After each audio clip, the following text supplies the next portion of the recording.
इथं झाली तुमची 10, इथं आहे तुमची 100, म्हणजे 1/100.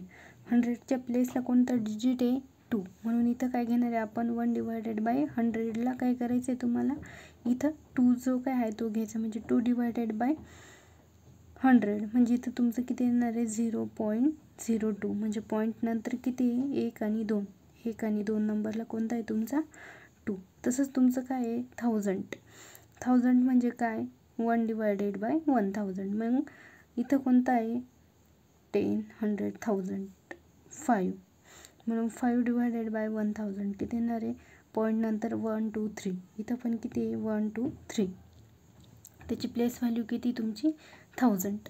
तसंच तुम्हाला जे काही तुमचं नेक्स्ट क्वेश्चन आहे त्याच्यामध्ये तुम्हाला सॉल्व करायला लावलं. पहिले जे काय आहे ते काय आहे तुमचं ॲडिशन. आता इथं कोणतं पण डेसिमलचं सॉल्व करताना एक लक्षात ठेवायचं, जो काही तुमचा पॉईंट आहे पॉईंट खाली पॉईंट आला पाहिजेत.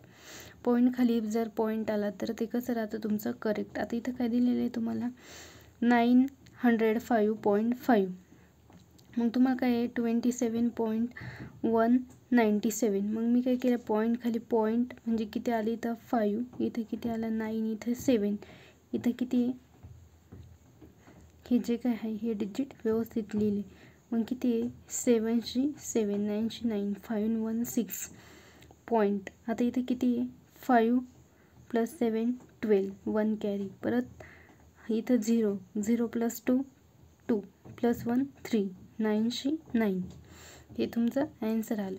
नंतर इथं नेक्स्ट जे काही एक्झाम्पल आहे तिथं काय आहे 39.39 होता, मग मी तिथं काय केलं 39.00, इथं किती 700.65, म्हणून इथं किती आहे ॲडिशन यांची 5 6, इथं तुम्हाला पॉईंट्स द्यावा लागेल. इथं काय येईल 9शी 9, इथं 3शी 3, इथं 7शी 7, जे आता इथं तुम्हाला किती दिलेले आहे 1 2 3, हे जे काही 3 नंबर यांचं तुम्हाला ॲडिशन करायचं आहे. नंबर किती असले तरी एक लक्षात ठेवायचं पॉईंट खाली पॉईंट्स आला पाहिजेत. मग किती तुमचं 40, हा जो काय आहे 40 पुढं मी हे पॉईंट्स लिहून घेतले. तुम्ही पण काय करायचे जितके काही नंबर आहे तितके पॉईंट, म्हणजे इथं किती आहे 1 2 3, इथे किती होता फक्त 40, इथे किती होता 27.7च होता, मग मी काय केले हे 0 लिहून घेतले. मग इथं 1शी 1, 5शी 5, 7 आणि 4 11, 1 कॅरी, 7 आणि 2 9 आणि 1 10, 1 कॅरी, इथं किती येणार तुमचे 7. ह्या फॉर्ममध्ये मी सॉल्व केलं. तसंच तुम्हाला सेम सबस्ट्रॅक्शनचं पण करायचं आहे. पॉईंट खाली पॉईंट आणि जी काय आपण आपली रेग्युलर फॉर्ममध्ये सबस्ट्रॅक्शन करतो त्या फॉर्ममध्ये तुम्हाला सॉल्व करायचं आहे.